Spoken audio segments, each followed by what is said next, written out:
Greetings students, this is my new video for exercise 1.2. As you see here I'll discuss the question number 4 and question number 5 of the exercise 1.2.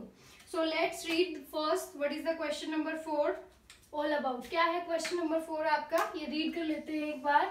Given that HCF of 306 and 657 is 9, find LCM of these two numbers. देखो आपको क्या है, HCF given है दो numbers का and you have to find LCM for these two numbers. Okay, so अब ये देखो क्या given है आपको, दो value given है. So you can write here A is 306, B is 657.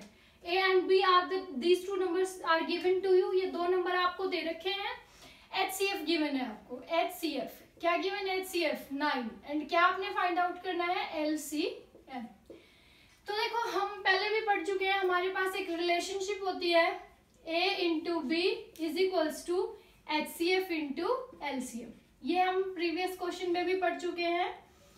तो अब ये देखो ये रिलेशनशिप है, इसमें आपको किसकी वैल्यू गिवन है, A you have already given, B आपको गिवन है, HCF आपको गिवन है. आपने क्या फाइंड आउट करना है, एलसीएम. तो सबसे पहले देखो कोई भी क्वेश्चन गिवन होगा उसको आप ये किया करो कि उस क्वेश्चन में जो चीज आपको गिवन है पहले तो क्वेश्चन को रीड करो अच्छे से वन टाइम. अगर एक बार में आपको समझ आता है, नहीं समझ आता तो फिर से रीड करो. क्वेश्चन अंडरस्टैंडिंग इज कंपल्सरी, बहुत जरूरी है आपको क्वेश्चन अंडरस्टैंडिंग.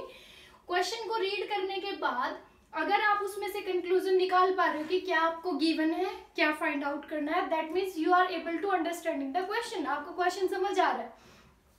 तो रीड किया आपने क्वेश्चन को, फिर जो चीज गिवन है वो आपने लिख लिया है, जो फाइंड आउट करना है वो आपने लिख लिया है. फिर इससे रिलेटेड को जो भी रिलेशनशिप या फॉर्मूला आपको गिवन होगा, हमेशा ऐसे ही होगा, जो चीज आपको गिवन है जो फाइंड आउट करनी है उनका रिलेशनशिप मिलेगा, या फिर आपको फॉर्मूले की फॉर्म में मिलेगी या डायरेक्टली रिलेशनशिप, उसको आप लिख लो.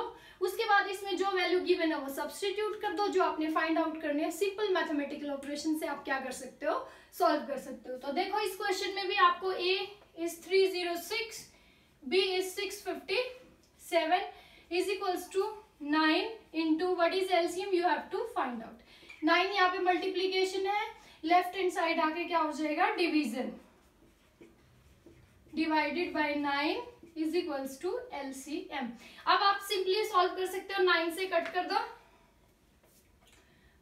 9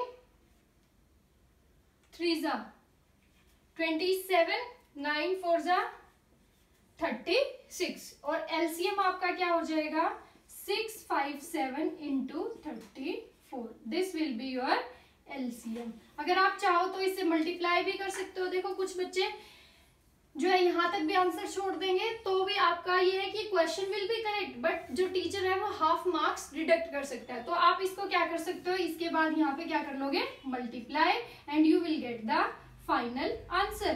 तो ये आपका काम है छोटा सा, आपने मल्टीप्लाई करके इसका क्या फाइंड आउट करना है, answer. So this was this question, very simple. जो गिवन था आपने लिखा, जो फाइंड आउट करना था वो लिखा, फिर उनके बीच में जो रिलेशनशिप होती है हमने वो लिख ली है, जो वैल्यू थी गिवन उनको आपने सब्स्टिट्यूट किया एंड सिंपल मैथमेटिकल ऑपरेशन से आपने इसको क्या कर लिया, कैलकुलेट. ये आपने एक छोटा सा क्वेश्चन का सॉल्यूशन फाइंड आउट करना है and you have to leave that into the comment box. उसको कमेंट बॉक्स में डालना है कि किसका क्या आंसर आता है. Okay, so let's goes towards the next question, that is question number 5. same exercise है इसका. question number 5 देखो क्या है, check whether 6 to the power n can end with the digit 0 any for any natural number n. पहले तो अब ये आप ये देखो नेचुरल नंबर क्या होते हैं, क्या होते हैं नेचुरल नंबर. देखो मैंने क्या बोला था, सबसे पहले आप क्वेश्चन को रीड करोगे अच्छे से. What is question all about, question क्या कह रहा है, क्या आपको गिवन है, क्या आपने फाइंड आउट करना है, ये चीज आप देखोगे. ठीक है, तो देखो क्वेश्चन क्या, चेक वेदर, आपने चेक करना है 6 to the power n. Solution लिख लेते हैं. 6 to the power n can end with the digit 0. 6 to the power n का कोई भी वैल्यू क्या 0 से एंड हो सकती है, where n is a natural number. जहां पे n क्या है आपका, नेचुरल नंबर. नेचुरल नंबर क्या होते हैं, the number start from 1 4 dash infinity तक। 1 से जो नंबर स्टार्ट होते हैं उनको हम क्या बोलते हैं, नेचुरल नंबर। तो इसने क्या कहा है कि क्या चेक करो क्या कोई ऐसा नंबर है जिसमें इसकी पावर से क्या हो जाए, 0 से एंड हो जाए। तो देखो हम करेंगे इसमें fundamental theorem of arithmetic. Fundamental theorem of arithmetic already मैं एक वीडियो अपलोड कर चुकी हूँ। Fundamental of theorem of arithmetic क्या कहता है कि कोई भी क्वेश्चन आपको गिवन है उसको उसकी प्राइम फैक्टर की फॉर्म में आप लिख सकते हो। क्वेश्चन कंपोजिट नंबर होना चाहिए, ये नंबर आपका कंपोजिट नंबर होना चाहिए, इसको आप इसकी प्राइम फैक्टर्स की फॉर्म में लिख सकते हो। प्लस वो जो प्राइम फैक्टर है वो हमेशा क्या होंगे, यूनिक। ठीक है, तो हम देख लेते हैं 6 को चेक कर लेते हैं। 6 टू द पावर n, अगर मैं इस 6 टू द पावर n को प्राइम फैक्टर की फॉर्म में रिप्रेजेंट करूं, सो 2 into 3 you can write, 2 into 3 आप लिख सकते हो।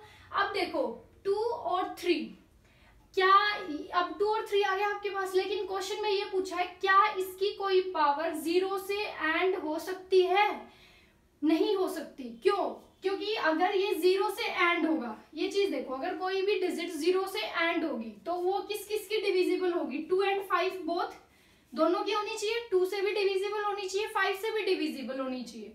लेकिन यहाँ पे क्या 5 इसका प्राइम फैक्टर आया है, नो, दोनों कंपल्सरी हैं, तभी तो 0 फैक्टर लास्ट का तभी तो कंफर्म होगा। क्योंकि सिंपल अगर 2 आ जाए, मान लो सिर्फ 2 आ जाए, मतलब मेरा कहने का मतलब ये है किसी भी एक प्राइम फैक्टर के आने से आप ये डिसाइड नहीं कर सकते हो कि वो 0 से एंड होगा। लेकिन अगर दोनों आते हैं तो कंफर्म्ड है कि वो 0 से एंड होगा, क्योंकि 5 से 0 वाली वैल्यू ही डिवाइड हो सकती है, 2 से 0 वाली अलोंग विथ 2 4 5, 2 4 6 8 ऐसे हो सकते हैं। ठीक है, अगर दोनों एक साथ आते हैं तो कंफर्म्ड है कि वो 0 से एंड होगा। बट यहाँ पे आपका 5 फैक्टर आया ही नहीं है, अगर 5 नहीं आया तो इसका मतलब इसके एंड में 0 नहीं हो सकता। So you will write here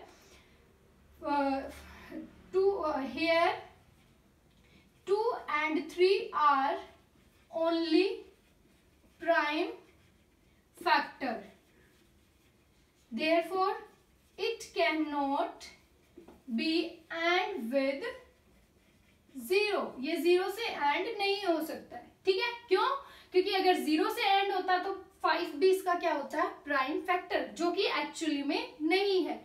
therefore आप इस क्वेश्चन को लिख दोगे कि 6 टू द पावर n, फिर हमने उसके प्राइम फैक्टर्स किए, प्राइम फैक्टर में 5 is not a prime factor, therefore ये जो है this number can not be and with 0। So this was the simple question. और हाँ, इसमें एक चीज और, आप ये भी लाइन ऐड कर सकते हो इससे पहले कि 5, इफ आप ये लाइन यहां पे ऐड कर सकते हो, if it could end with 0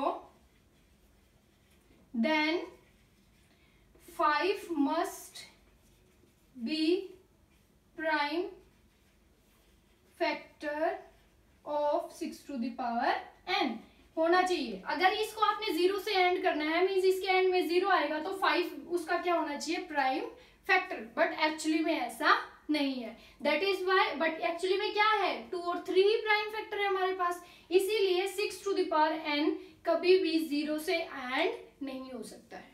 okay, I hope ये क्वेश्चन आपको समझ आया होगा। सेम क्वेश्चन नंबर 4 भी आपको क्लियर हो गया होगा। सो still if you have any problem you can leave into the comment box, and one thing, don't forget to write the answer of this question into the comment box. So the most important, like my video, share with your friends, and also subscribe my channel to get the latest updates. Thank you.